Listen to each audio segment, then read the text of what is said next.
2부 최강병기 시작하겠습니다. 오늘은 조대진 변호사, 시사저널의 유지만 기자 나왔습니다. 어서 오십시오. 안녕하십니까. YG 엔터테인먼트의 동남아 재력가 성접대 추가 후 그 파장이 계속되고 있는데요. 지난주 경찰이 가수 싸이 씨를 참고인 신분으로 조사했고 양현석 전 대표에 대한 소환도 예고됐습니다. 예, 지난주에 비공개 조사를 했다고 하는데 이제 서울지방경찰청 광역수사대가 16일 오후에 싸이 씨를 참고인 신분으로 불러서 조사를 했다고 합니다. 예. 오후 5시쯤 출석해서 한 새벽 2시까지 대략 9시간가량 조사를 받고 귀가했다고 하는데요. 싸이는 이제 양현석 전 YG 엔터테인먼트 대표가 재력가들을 접대하는 자리에 동석했고, 그 성접대 내지는 그 유흥업소 종사 여성들과 함께 자리를 했다는 의혹을 받고 있습니다. 의혹의 시작은 이제 MBC 탐사보도 프로그램 스트레이트가 2014년 7월 동남아 재력가 2명이 한국을 방문했을 때 양현석 전 대표와 식사를 했고 이 자리에는 유흥업소 종사자를 비롯해 한 25명의 여성들이 있었다고 예. 보도했었거든요. 예. 싸이는 여기 동석한 걸로 전해졌고요. 예. 예, 여기서 이제 성매매까지 이루어졌다고 하면서 이제 사건에 대한 조사에 들어갔습니다. 그래서 경찰이 싸이도 조사하고 예. 또 그 문제의 25명 여성들, 예. 유흥업소 관계자들도 조사하고 예. 그런데 아직까지는 이렇다 할 단서나 증거를 발견 못한 것 같습니다. 네, 일단 단서라고 할 게 그 당사자들이 진술을 해야지 그 단서가 밝혀질 텐데요. 다들 이제 부인을 하고 있는 상태이기 때문에 명확한 증거들이 지금 나오기가 좀 어려운 상태고요. 싸이 씨도 그 자리에 술자리에 동석한 것은 맞다. 하지만 내가 그 성접대가 있었는지 그런 부분에 관련돼서는 모른다라는 취지로 지금 진술을 하고 있거든요. 예. 그러니까 지금 이 상황에서는 누군가 그 사실에 관련돼서 그 사실이 맞다면 그 사실을 밝혀줄 제대로 된 얘기를 해줄 그런 사람이 나오지 않는 한 조금 밝히기가 어렵지 않을까 그런 생각이 좀 듭니다. 예. 근데 지금 이 의혹을 맨 처음 보도한 MBC 스트레이트 측은 이 양 전 대표와 가수 싸이가 말레이시아 재력가의 성접대 사건에 대해서 모른다고 했으나 원정 성접대도 있었다. 이런 추가 의혹을 또 이야기하는 모양이에요. 이제 어제 방송에서 추가 의혹이 제기가 됐는데요. 예. 맨 처음 첫 번째 보도가 있었던 2014년 7월 저녁 식사 자리 전날에도 정마담이 운영하는 업소에서 저녁 술자리가 있었고 이때 여성들이 함께 했으며 나중에 이제 태국 관계자를 따라서 해외로 예. 이 여성들을 동원해서 원정 성접대 혹은 성매매가 이루어졌다라고 추가 의혹을 제기했습니다. 이것도 경찰 조사를 한답니까, 이 문제도? 이 부분도 이제 조사를 해야 될 것 같은데요. 일단 동행한 사람이 누군지부터 특정을 해야 될 것 같고요. 그리고 실제로 이 부분이 정마담의 소개로 의해서 대가를 지불을 받고 같이 따라간 것인지 이 부분도 수사를 해야 될 것 같습니다. 일단은 지금 현재 상태로는 같이 따라가서 백 같은 선물들을 받고 그랬다는 정도로만 지금 알려지고 있습니다. 예. 자, YG로부터 성접대를 받은 말레이시아 재력가 조로우. 이거 아직까지는 의혹입니다만 이 조로우는 어떤 인물입니까? 일단 지금까지 알려진 바에 따르면 거물급 수배자입니다. 이제 말레이시아 전 총리이자 국영투자기업을 통해 한 5조 3천억 원 정도 빼돌린 혐의로 재판을 받고 있는 나집 나자크의 최측근으로 알려져 있습니다.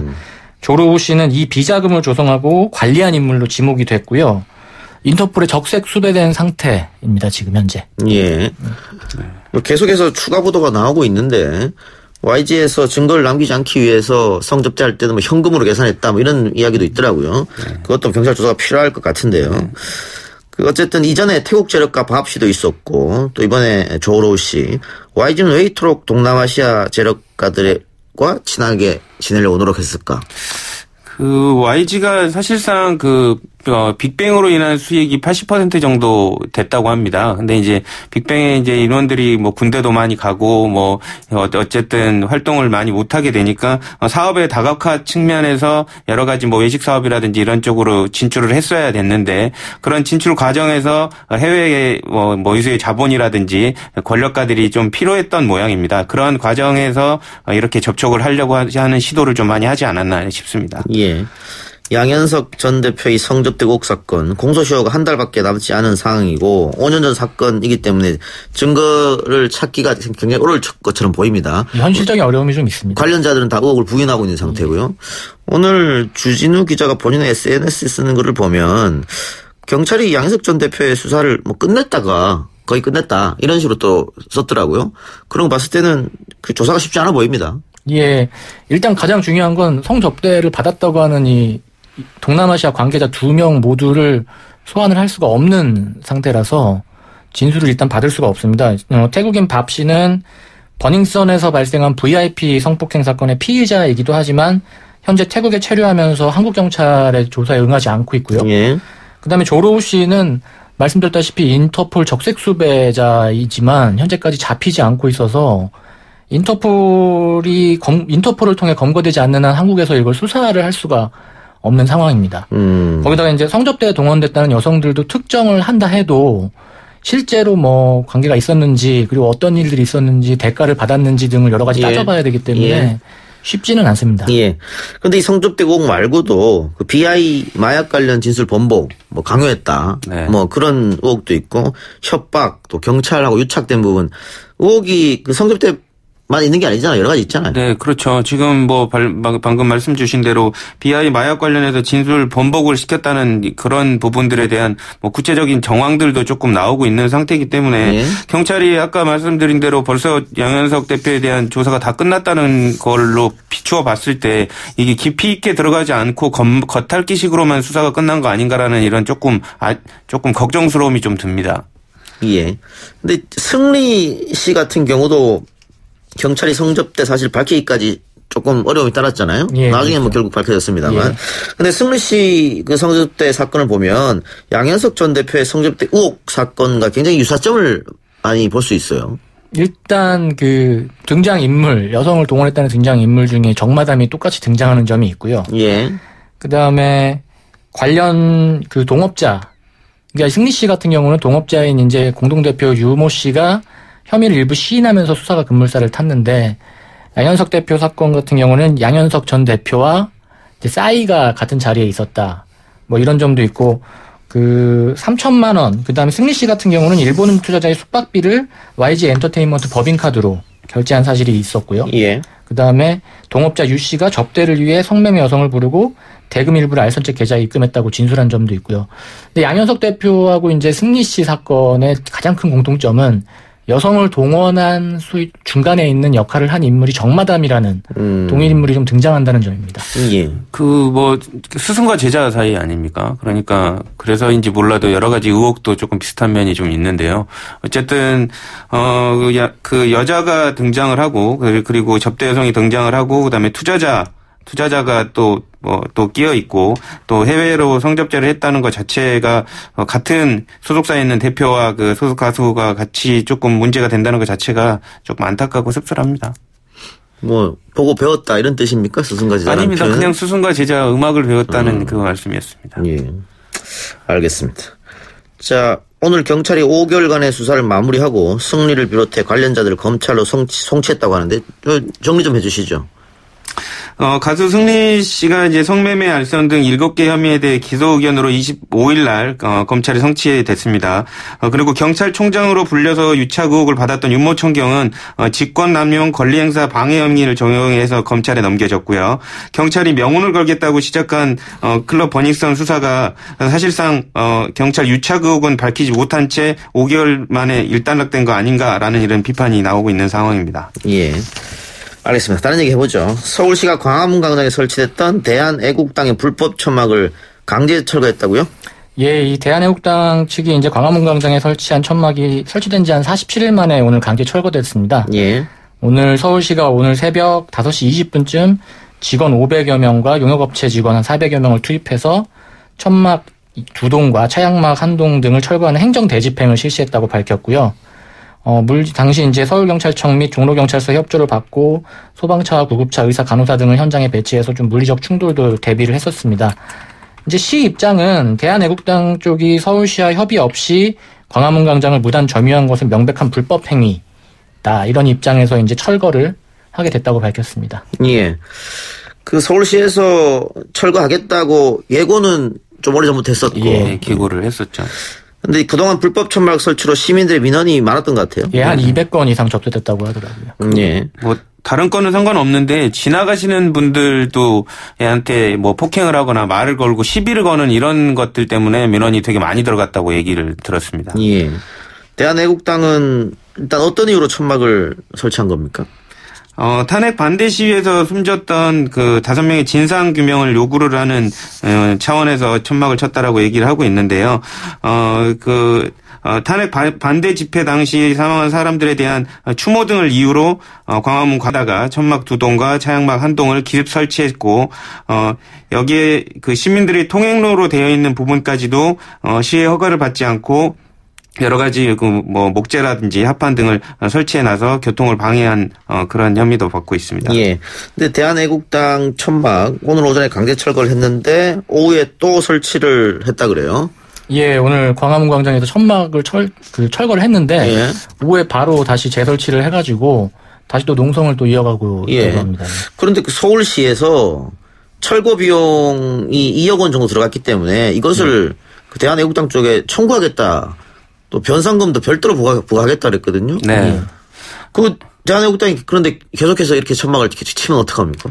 계속 변상금 부과되는 거죠. 그리고 대집행이라는 것이 일단 대신 집행한 다음에 집행 비용을 그 당사자한테 부담을 시키는 것이기 때문에 솔직히 쉽게 말해서 좋은 말 할 때 안 치우면 우리가 대신 치운 다음에 그 비용을 너희들에게 부담하겠다 이거거든요. 예. 그렇기 때문에 이 2억 원뿐만이 아니라 계속 점거하고 있는 그 시간의 그 길이만큼 또 변상금도 계속 부과를 할 예정으로 알고 있습니다. 예. 글쎄요. 이게 어떻게 될지. 그럼 일단은 그 대한애국당 측이 폭력행위다 이것은 법적 조치하겠다 이렇게 얘기했는데 변호사로 봤을 때 어떻습니까? 또 제가 행정법을 가르치지 않습니까? 예. 행정법을 가르치는 입장에서 봤을 때 충분히 계고라든지 그 행정 그 대집행에 관련된 요건, 사전 요건들이 충족이 된 걸로 보이고요. 또 이런 이유들 때문에 절차상의 하자가 없었기 때문에 지금 대한애국당이 그 신청을 했던 집행 정지 신청도 그 법원에 의해서 기각된 걸로 지금 알려지고 있기 때문에 사실상 행정 대집행 자체는 절차상이나 실체적 상으로도 위법함이 없었던 걸로 보입니다. 그렇다면은 서울시가 문제될 건 없다 이 말씀인 것 같은데. 네, 서울시가 문제될 것은 없어 보입니다. 만일 대한애국당 측에서 변상금이나 혹은 철거 비용을 내지 않으면 어떻게 돼요? 그걸 받아내야죠. 당연히 소송을 통해서 받아낼 수밖에 없죠. 그래요.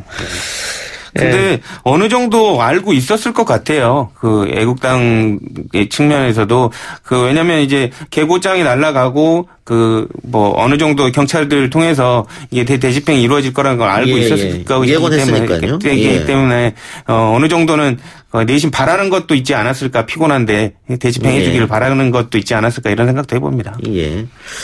세월호 유족들이 광화문 광장에 설치했던 천막 14개 중에 11개는 문제가 안 됐는데 3개가 이제 불법이어가지고 그렇죠.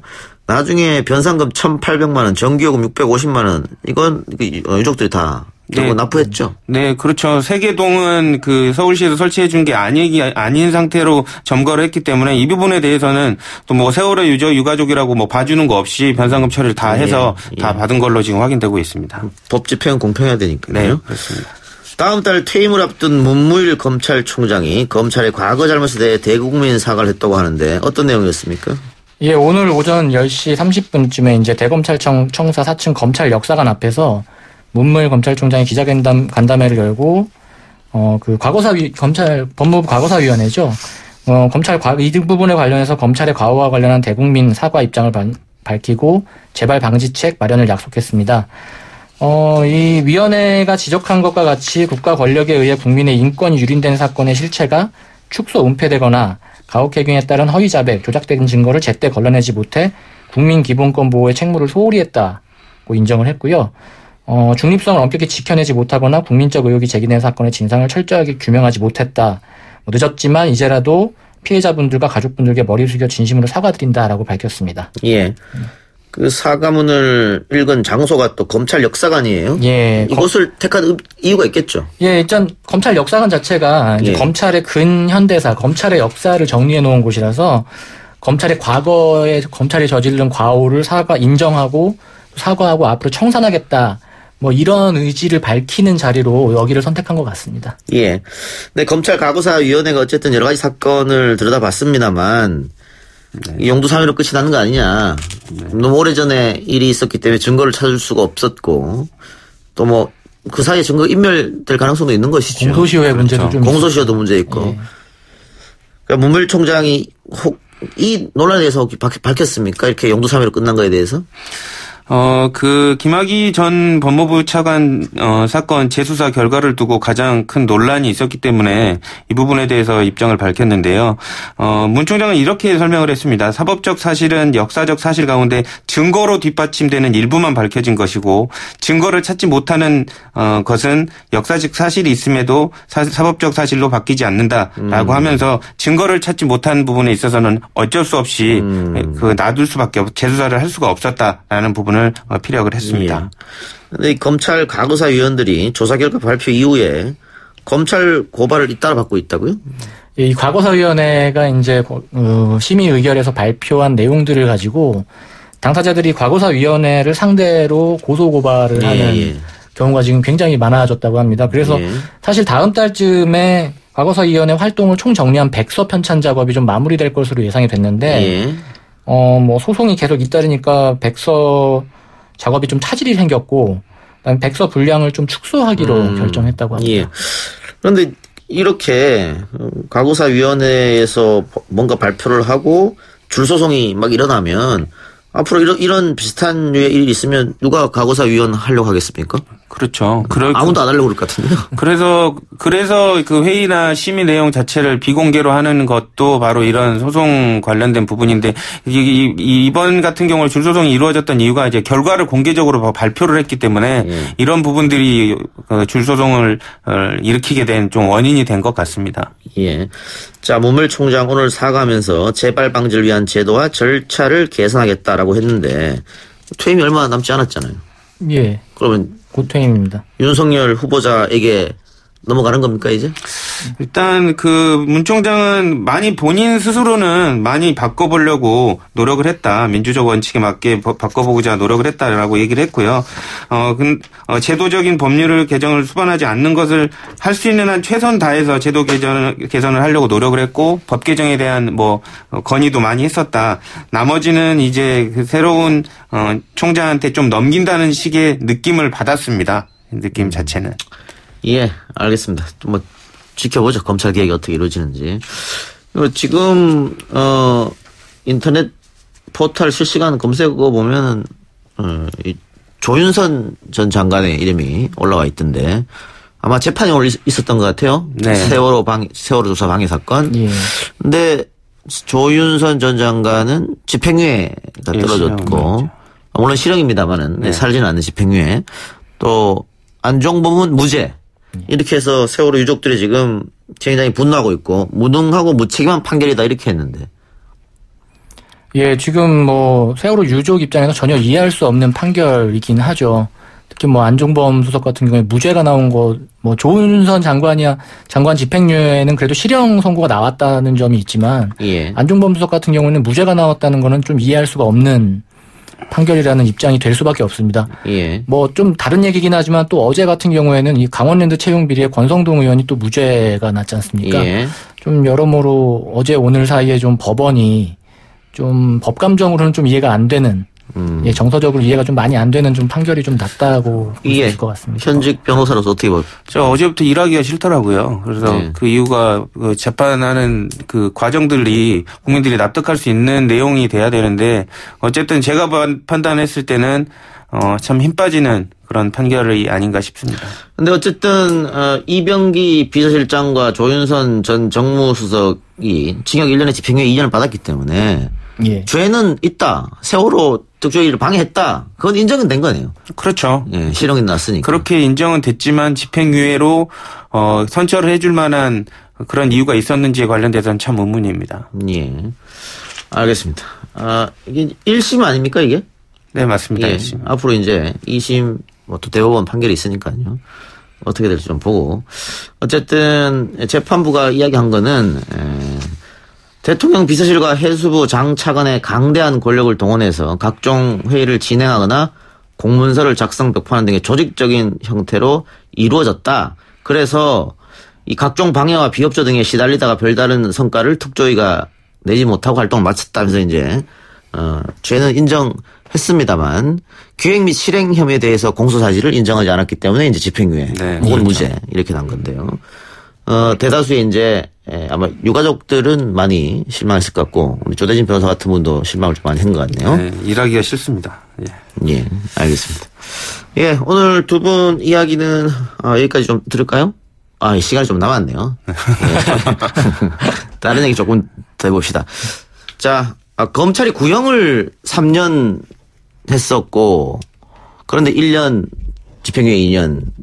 그렇죠. 서민들한테 구형 3년이면 이렇게 이 정도 범죄 사실이면은 실형이 나오거든요. 근데 일반인들한테는 구형 3년 하면 집행유예 나오기 어렵다. 그렇죠. 근데 재판장들이 조금 일관성을 좀 가졌으면 좋겠어요. 뭐 모든 재판장이 그러는 건 아니지만 참 요즘 언론에 나오는 재판들 보면 아까도 지금 제가 우스갯소리를 하는 게 아니라 진짜 재판하기 싫어집니다. 알겠습니다. 두 말씀 감사합니다. 수고하셨습니다. 감사합니다.